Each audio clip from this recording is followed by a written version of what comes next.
네, 해병대원 특검법과 또 윤석열 대통령 탄핵 청원 청문회를 놓고 여야 대치가 이어지면서 오늘로 예정됐던 국회 개원식 또다시 연기된 상황입니다. 윤기찬 국민의힘 법률위 부위원장 또 서영주 전 더불어민주당 상근 부대변인과 함께 정치권 소식을 자세히 짚어보겠습니다. 안녕하세요. 네, 안녕하세요. 반갑습니다. 자, 야권 주말 사이 거리로 나가서 윤석열 대통령의 해병대원 특검법 거부권 행사를 규탄을 했습니다. 영상을 먼저 보도록 하겠습니다. 강력 규탄한다. 대통령은 해병대원 특검을 거부했습니다. 수사가 미진하면 자신이 특검을 주장하겠다는 말은 새빨간 거짓말입니다. 윤석열 대통령에 대한 탄핵 열차는 아주 빠른 속도로 그 종착역을 향해서 달려갈 것입니다. 내가 원하는 답이 아니면 모두 오답이라는 생떼에 지나지 않습니다. 자, 범야권이 이제 광화문 광장에 모여서 윤 대통령의 거부권 행사를 규탄하고 이제 탄핵까지 거론을 했습니다. 글쎄요, 국회에서도 지금 강한 압박이 있고 또 장외까지 나가서 있었고 어떻게 봐야 됩니까? 192석의 거대 야당들의 좀 장애 집회잖아요. 네. 사실 읽기 어려운 거죠. 그러니까 저거는 이제 최상병 특검이 사실 궁극적인 목적은 대통령의 탄핵이다. 그러니까 대통령 탄핵의 도화선으로 최상병 입법을 서둘렀던 것이다. 이거를 자인하는 것이고요. 예. 사실은 이제 그 헌법에 규정돼 있거나 법령에 규정돼 있는 대로 국회에서 의결을 했어요. 그러면 대통령이 이에 대해서 제의요구를 할 수 있는 거 아니겠습니까? 예. 그럼 다시 국회에서 제의요구를 하면 되는 것이지 제의요구하기 전에 제의를 하기 전에 바로 장에 나가서 국민적 선전을 한다.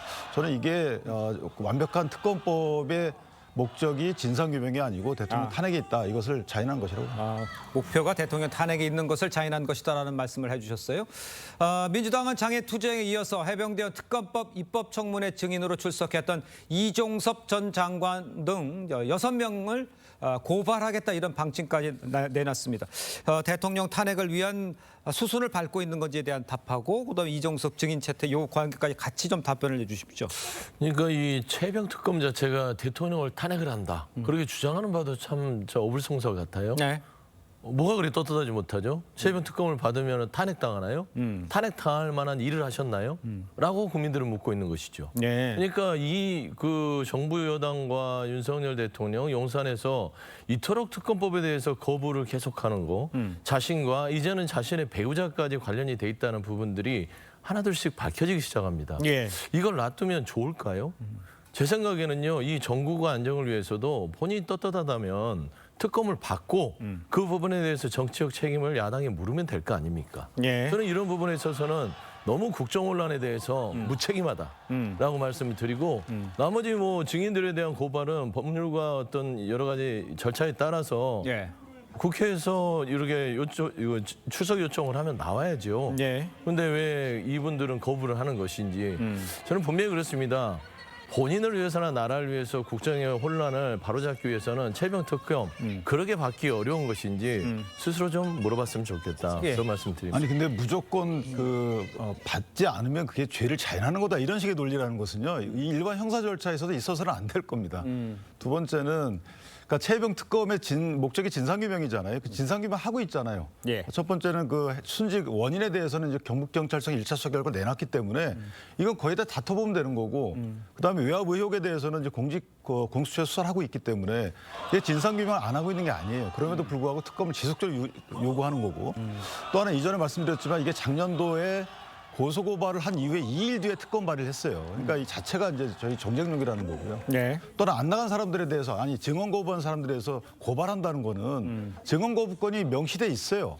그 수사를 받고 있는 사람에 대해서 증언 거부했다고 선서 거부했다고 고발하는 것 자체가 네. 이것 또한 일반 수사기관에서도 있지 않은 사안들이란 말이죠. 이렇게 압박하는 게 어디가 있습니까? 그러니까 이게 당신 선서 거부했으니까 문제가 있는 거 아니냐 이렇게 묻는 거하고 똑같아요. 특검 거부했으니까 당신 문제가 있는 거 아니냐 이렇게 하지 말라는 게 헌법에 나와 있는 거거든요. 예. 불리한 짓을 했다 하더라도 증언 거부했다 하더라도 불리한 처분하지 말라.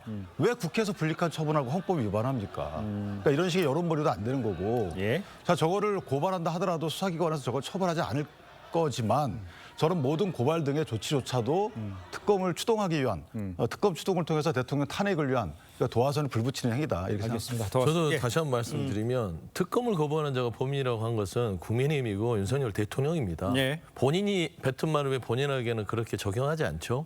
전형적으로 내로남불이잖아요. 그다음에 말씀한 대로 이 특검의 이 단초를 키운 것은 윤석열 대통령이에요. 예. 굳이 따지고 보면 애초부터 최혜병의 죽음에 이르는 이 진상 규명을 그냥 절차에 따라서 두면 됐어요. 예. 이처벌해서 공북경찰청에서 수사를 해서 그 결론을 발표하면 아무 일도 일어나지 않았습니다. 예. 그럼에도 불구하고 대통령실이 임성근 1사단장을 구하기 위해서 개입하면서 이 일이 이렇게 커진 거 아니겠습니까?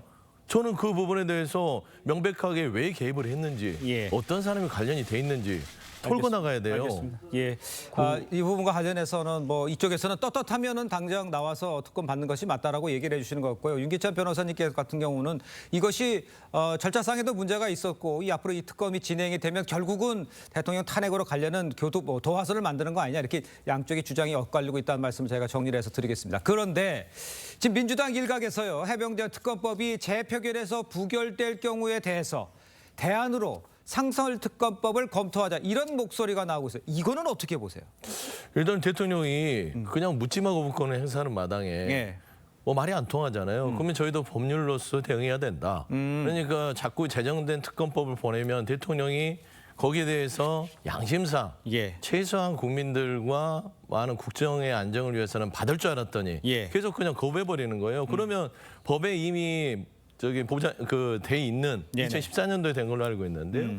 이 부분에 상설특검법을 발동을 해서 결국엔 특검을 신속하게 하자. 물론 규모나 여러 가지 상황들은 줄어들 수는 알겠죠. 있으나 이 부분을 법률적으로 우리도 가겠다라는 것은 어쩔 수 없는 합리적인 선택 같습니다. 근데 국회 추천 몫을 4명을 다 야당이 하겠다? 이건 좀 무리가 있는 거 아닌가요? 그러니까 상설특검법이 만들어진 게 2014년인가 15년인가 그렇습니다. 예. 오래됐어요. 국회 규칙도 그쯤 만들어졌습니다. 그러니까 이거는 정치 상황에 구애받지 않고 일반적인 원칙을 세운 거예요. 저는 뭐 네. 상설특검법 본인들이 발의해도 좋다고 봅니다. 가동해도. 그런데 예. 문제는 뭐냐면 거기는 특검 추천위원회를 구성하는 게 중요하잖아요. 그렇죠. 특검 추천위원회 구성해 보면 어쨌든 법무차관, 법무차관은 그렇다고 쳐요. 근데 법원행정처장 이게 비독립적인가요?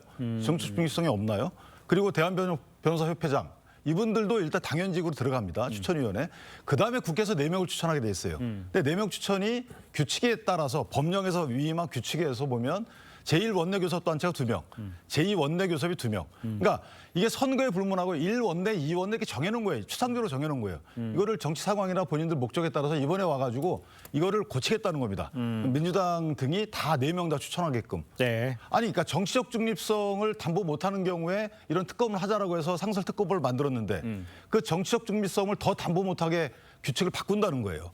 이 도대체 이런 발상을 누가 했는지 모르겠는데 저는 이렇게 해가지고 설령 정말 헌법에 어긋나는 특검법에 어긋나는 이런 그 행위를 한다 하더라도 예. 대통령이 특검 임명 안 하면 됩니다. 오히려 이건 특검 임명을 2명을 갖다 며칠 내에 하게 돼 있지만 안 해버리면 돼요. 그러니까 저는 그렇게 만약에 민주당이 그런 식으로 법령 위반, 헌법 위반의 행위를 한다 그러면 대통령이 저거는 특검 임명 안 하면 저건 가동이 안 됩니다. 그 임명을 안 해도 될 수 있을 만큼 이제 규칙을 바꾸겠다는 것이죠. 그렇습니까? 어떻게 그게 어떤 근데 식으로 보면 이런 예. 거예요. 지금 윤석열 정부가 검수완박에 대응해서 시행령을 뜯어 고쳐서 결국에는 법을 형해화시켰잖아요. 예. 시행령으로 정부가 하는 만큼 그러면은 국회도 국회가 할 수 있는 시행 규칙 네. 이거는 국회에서 고칠 수 있습니다. 본회의 의결로. 그러면 규칙을 뜯어 고쳐서 이 예. 부분은 진행을 하면 되는 거예요. 그러면 당연히 국민의힘이나 용산에서는 헌법소원을 걸어놓고 나서 시간 끌기에 들어가겠죠. 예. 그러니까 이 법률이라는 게 행정부가 가지고 있는 권한을 어느 정도 선에서 좀 나름 유두리 있게 써야 되는데 과도하게 본인들이 입맛대로 멋대로 쓰면 국회도 국회대로 법에 정해진 대로 원칙대로 하겠다는 겁니다. 예. 예를 들어서 시행규칙을 고치는 게 헌법소원상 잘못됐다. 그러면 그거는 판단해서 못하겠지만 예. 대부분 규칙 부분에 있어서는 법의 취지에 맞게끔 국회에서 입법부에서 결정할 수 있게끔 했기 때문에 이 부분에 시간이 좀 걸릴 뿐이지 결국에는 이건 피해갈 수 없는 저는 사안이라고 봅니다. 알겠습니다. 자, 이런 가운데 여야는요, 윤석열 대통령 탄핵 청원 청문회 놓고도 지금 신경전을 벌이고 있죠. 여양 입장을 한번 들어보도록 하겠습니다. 내용도 절차도 위법투성이인 대통령 탄핵 관련 청문회를 힘으로 밀어붙이려 증인들까지 급박하고 있습니다. 떳떳하다면 출석 의무가 없다라고 항변할 게 아니라 청문회에서 국민을 향해 무죄와 무혐의를 입증하면 됩니다. 자, 일단 청문회가 예정이 되어 있지만 국민의힘 입장은 원천무효다 이런 주장이신 거죠. 그렇죠. 저거는 이제 예. 국회법에 정면 어긋나는 거기 때문에요. 제가 저번에 말씀드린 바대로 이거는 그러니까 청원 안 자체가 안건이 아니에요. 청원 내용 자체가 국회에서 성안을 해서 예를 들어서 입법청원이면 법률을 만들었을 때 그것이 안건이 되는 거고요. 예. 이것도 만약 탄핵을 발의해달라는 요청 청원이잖아요. 네네. 그럼 탄핵 요청 청원에 대해서 국회에서 제적과반이 탄핵 발의하게 되면 그 탄핵 발의안 자체가 안건이 되는 겁니다. 아. 그 안건을 심사하기 위해서 위원회에서 결정하게 되면 그때 청문회도 할 수 있고 예. 청문회를 개최하기로 합의하면 그때 비로소 증인 채택도 하고 그 증인이 안 나오고 수정 거부하면 그때 처벌 조항이 발효되는 거지. 네네. 지금 청문회를 개최할 수 있는 개최한다고 이렇게 결정한 것 자체가 위법이에요.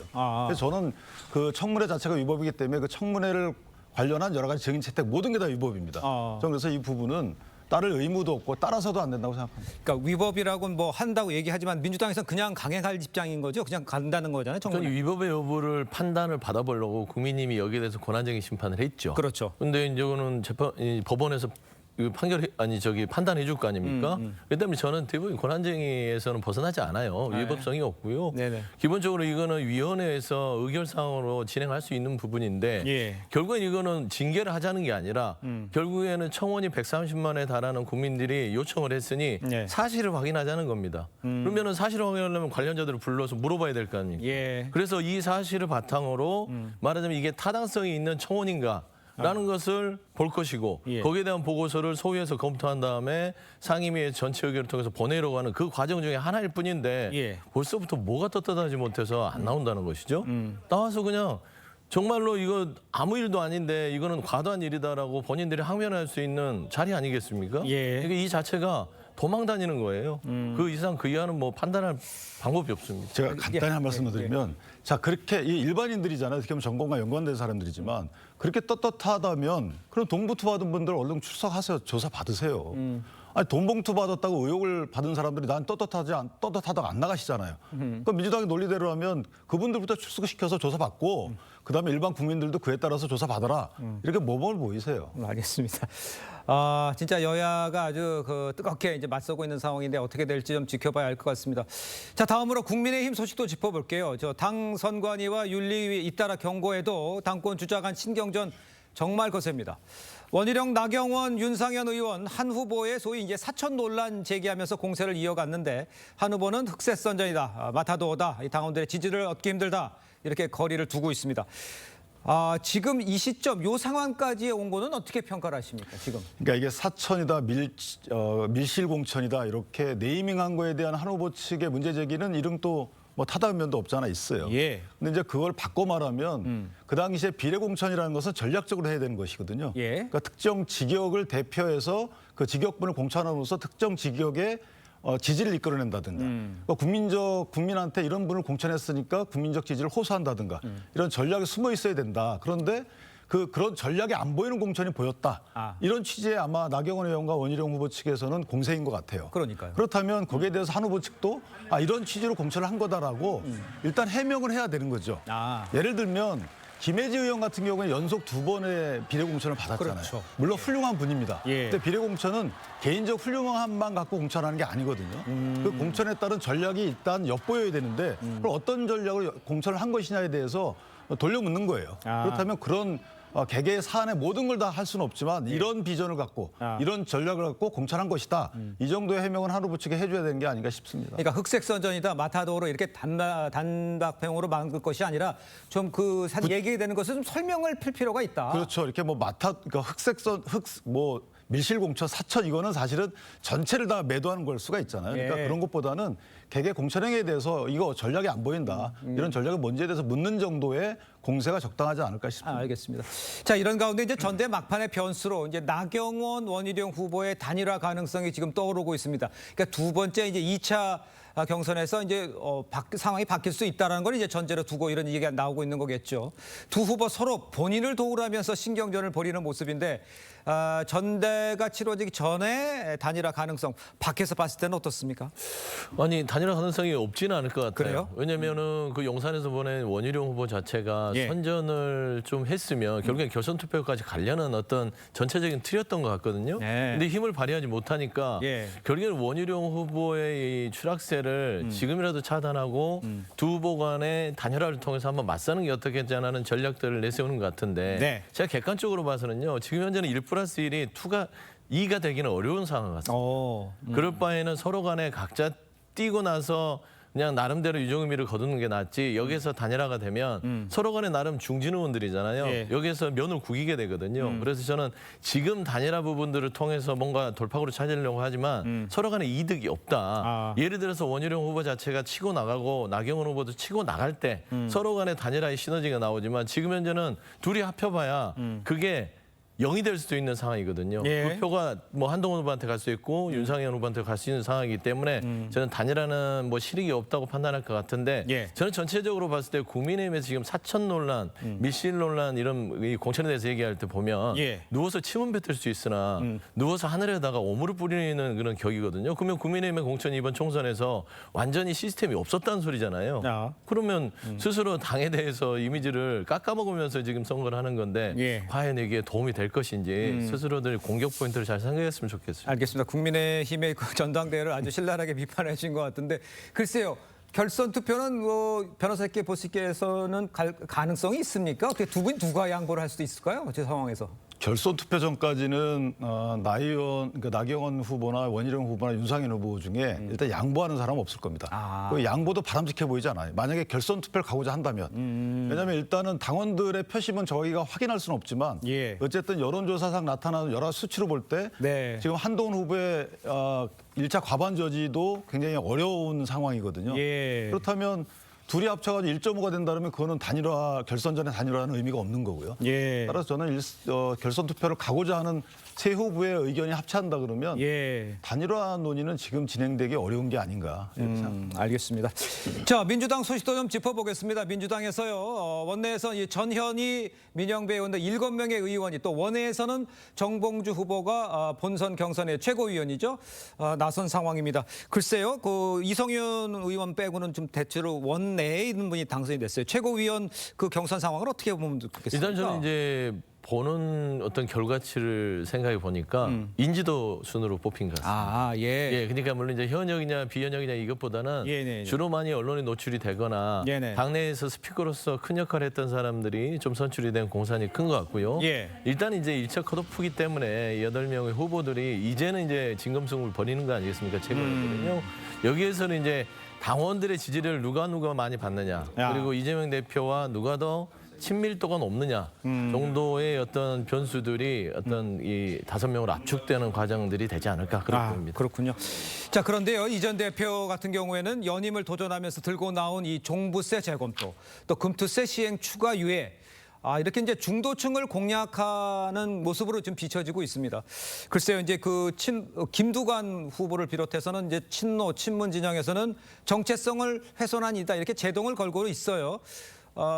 뭐 돌파를 위한 거다 이렇게 상상은 될 수 있는데 그 내부에서 저런 갈등이라고 볼 수 있습니까? 어떻게 봐야 됩니까? 저는 저거는 바람직한 갈등이죠. 그렇습니까? 이재명 대표 입장에서 보면 이제 실용적인 그 정치를 해온 분이잖아요. 근데 종합부동산세는 사실은 목적세였어요. 원래는 부동산 투기를 막겠다는 목적세이기 때문에 세수 확보보다는 그 목적이 실제 지난 문재인 정부에서 실패했다라고 스스로 자인했던 정책이기 때문에 저는 종부세 폐지에 대해서 본인이 저렇게 얘기하는 건 맞고 다만 본인이 기본소득을 주장하면서 토지보유세 이런 것들을 다 새로 주장을 해요. 그러니까 이게 종합부동산세는 폐지하면서 이거 보유세인데 이걸 또 국토보유세를 새로 도입하고자 하는 거 이거에 대해서 국민적 여론이 어떨 것인가 당원들의 여론이 어떨 것인가 조사모사가 아닌가 이런 비판이 있을 수 있고 김두관 의원 입장에서 보면 본인이 지금은 이렇게 차별을 하지만 저는 국민적 지지 측면에서 당원들의 지지 측면에서 보면 이념적 성향에 접근한다.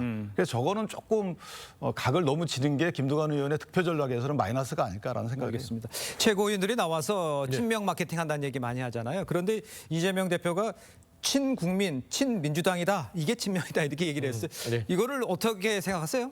뭐 친국민, 친민주당이다. 친국민, 친국힘이다. 이건 정치인들의 기본적인 생각 아닙니까? 친명이라고 하는 것 자체를 그러니까 이제 인정하는 건 이거는 당연한 얘기를 하면서도 예. 너무 친명으로 과열되면 본인 스스로가 부담이 되겠죠. 아. 그렇지 않겠습니까? 지금 연임 자체도 부담이 되는 상황인데 연임은 아니지만 예. 말하자면 다시 도전을 해서 삼자 구도로 가지만 아주 거의 어대명이라는 상황이잖아요. 예. 그렇기 때문에 여기에서 최고위원까지 다 이재명 대표에게 과열돼서 집중을 한다면 본인에게 부담이 되기 때문에 네. 조금 더 메시지를 차별하라 그런 얘기 같습니다. 알겠습니다. 자, 오늘 두 분 말씀은 여기까지 듣겠습니다. 고맙습니다.